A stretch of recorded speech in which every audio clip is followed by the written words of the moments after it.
안녕하세요. 보디헤어 플란트 원장 윤정입니다. 탈모 치료 관심은 있는데 너무 많은 방법이 있어서 그동안 혼란스러우셨죠? 오늘은 탈모 치료 기본적인 내용들, 약물 치료, 주사 치료, 수술 치료까지 한 번에 쫙 다 정리해 드릴게요. 탈모 치료에 관심을 갖기 시작한 분들이 있다면 이 내용이 반드시 도움이 될 거예요.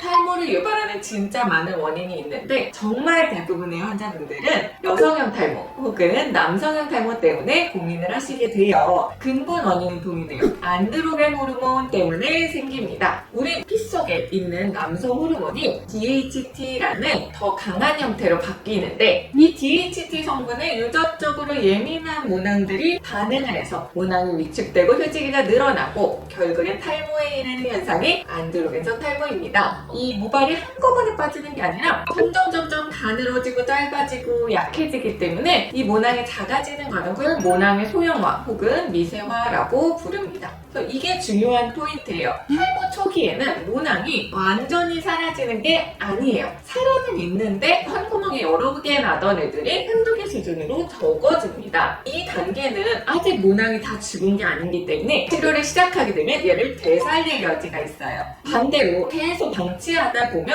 모낭이 점점 작아지기 때문에 결국에는 완전한 소실에 이릅니다. 그러면 나는 그렇게 심하지 않은 것 같은데 어느 단계부터 시작해야 될까요? 1단계는 약물 치료입니다. 그럼 나는 어떤 약물을 써야 될까요? 첫 번째는 미녹시딜이에요. 약국에서 처방전 없이 쉽게 구할 수 있기 때문에 가장 접근성이 좋은 탈모 치료 약물입니다. 바르는 미녹시딜 귀찮아서 못하는 분들 많으시죠? 이런 분들을 위해 저용량 경구 미녹시딜도 활발하게 사용되고 있는 추세입니다. 미녹시딜은 모낭 주변의 혈류를 늘리고 모낭의 생장기를 자극해서 모발을 굵고 튼튼하게 만들어주는 역할을 합니다. 효과는 어느 정도일까요? 기존 연구에 따르면 미녹시딜을 쓴 환자의 절반 이상이 6개월 안에 개선을 보인다라고 해요. 다만 탈모 진행을 완전히 멈추는 데는 한계가 있어서 대개는 다른 치료와 함께 보조적인 요법으로 추천드리고 있습니다. 피너스테로이드와 두타스테로이드, 얘네는 어떻게 작용하는 걸까요? 안드로겐성 탈모가 피 속의 안드로겐이 DHT로 바뀌어서 이 DHT에 민감한 모낭들이 휴지기성 탈모를 일으킨다라고 아까 말씀드렸는데요. 피너스테로이드, 두타스테로이드 얘네들은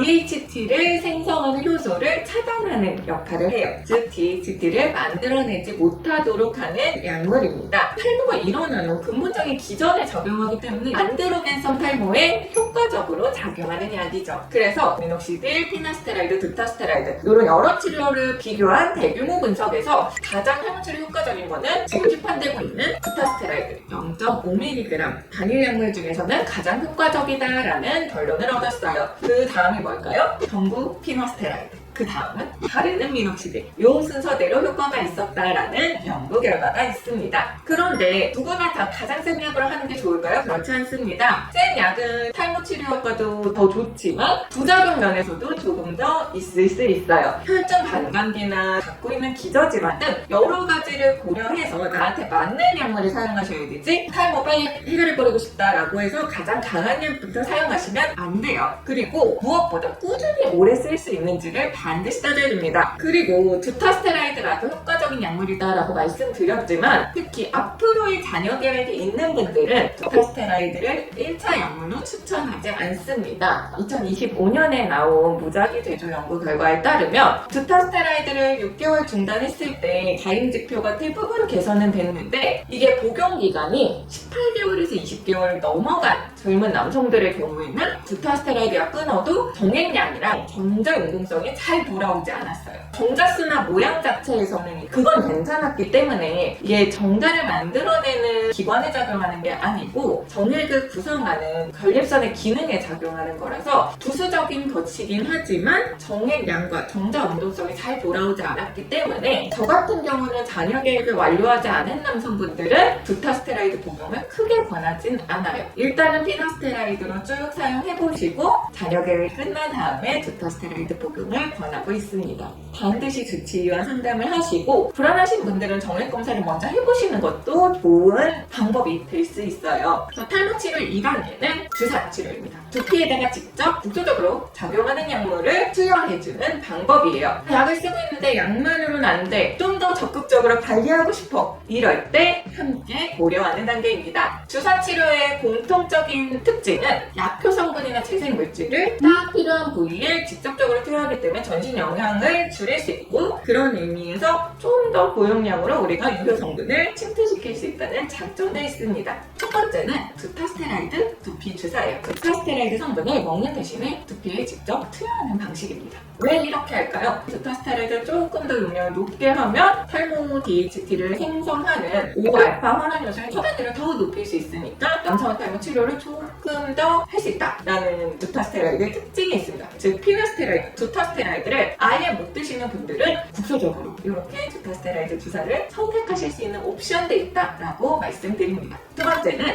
미녹시딜 메조테라피예요. 두타스테라이드 남성 탈모에 진짜 효과적인 거 맞는데 다른 여성분들, 젊은 여성분들한테 쓸 수는 없거든요. 왜냐하면 혹시라도 임신 가능성이 있으신 분들은 이 두타스테라이드, 피너스테라이드를 쓰는 거는 걱정되는 것들이 있기 때문에 일반적으로 잘 사용하는 방법은 아니고 그랬을 때 역시 미녹시딜도 좋은 약물인데 계속 먹을 수 없잖아요. 미세 주사로 미녹시딜 성분을 두피에 직접 넣는 그런 두피 주사 방법을 사용하실 수 있습니다. 여성형 탈모 환자를 대상으로 무작위 대조 연구를 한 연구 결과가 있어요. 미녹시딜 두피 주사가 대조군보다 모발 밀도와 모발 성장기를 유의미하게 높였다. 안전성도 양호하다라는 연구 결과가 있습니다. 이 둘을 함께 쓰면 더 좋죠. 서로 다른 방향에서 모낭의 생장을 돕는 효과를 냅니다. 세 번째 주사 치료는 재생의료 영역이에요. 모낭에서 얻은 줄기세포를 탈모가 진행되는 부위에 주사하고 내 모낭 줄기세포가 분비하는 성장인자들을 모아서 만든 배양액을 두피에 메조테라피로 전달하고 있습니다. 이 접근의 아이디어는 약이 DHT를 막는 데 집중한다라고 하면 재생치료는 모낭 주변 환경을 다시 활성화시키는 데 초점을 둔다는 겁니다. 실제로 줄기세포 유래치료가 모발 밀도와 생장기, 굵기를 개선했다는 임상 연구들이 나와 있어요. 다만 이 부분은 신중하게 말씀드립니다. 재생치료 가능성이 정말 큰 분야고 미래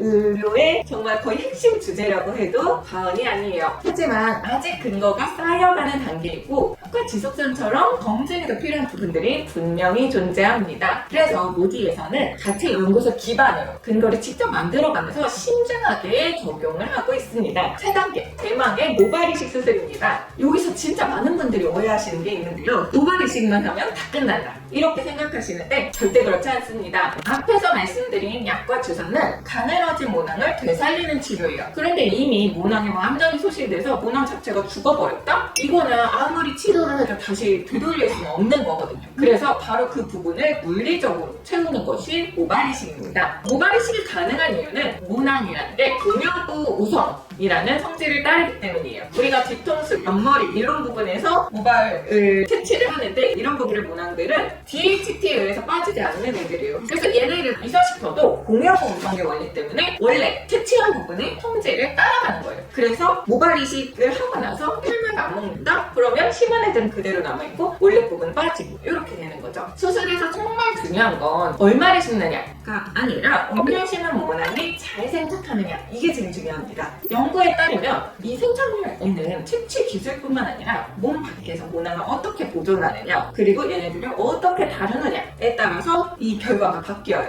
같은 수술이라도 술자의 숙련도 그리고 그 병원의 시스템에 따라 생착률이 변할 수 있습니다. 모발이식은 앞으로의 탈모를 예방하거나 기존 탈모 질환을 치료하는 수술이 아닙니다. 물리적으로 모낭을 재배치를 해서 이 재배치한 모낭들 때문에 밖에서 봤을 때 미용적으로 탈모가 잘 드러나지 않도록 하는 그런 수술입니다. 20후에도 내 기존 탈모 질환은 계속 진행이 되기 때문에 꾸준한 약물 치료를 해서 기존 모발이 탈모가 진행되지 않도록 예방해 주셔야 됩니다. 그래야 시간이 지나도 오래오래 자연스러운 결과가 유지됩니다. 오늘 탈모 치료의 기본적인 것들에 대해 알아봤는데요. 탈모 치료는 3단계가 있습니다. 첫 번째 약물 치료, 두 번째 주사 치료, 세 번째 모발 이식. 이 3단계는 서로를 대체하거나 경쟁하는 단계가 아니에요. 세 개가 다 같이 함께 가야 되는 팀플레이에 가깝습니다. 그래서 어떻게 탈모 치료해야 돼요? 이 모든 질문을 시작점은 현재 탈모 상태가 어떠세요가 되어야 됩니다. 같은 탈모라도 사람마다 단계가 다르고 그래서 답도 다릅니다. 제가 늘 강조하는 거는 되살릴 수 있는 초기 단계를 방치해서 그냥 흘려버리는 거예요. 이 영상이 그동안의 혼란을 조금이나마 정리해 드릴 수 있었으면 좋겠어요. 다음 영상에서는 모발 이식만 따로 기본부터 자세히 다뤄보겠습니다. 궁금한 점은 댓글로 남겨주시고요. 좋아요와 구독도 부탁드립니다. 지금까지 모디어 플란트 원장 유원장이었습니다.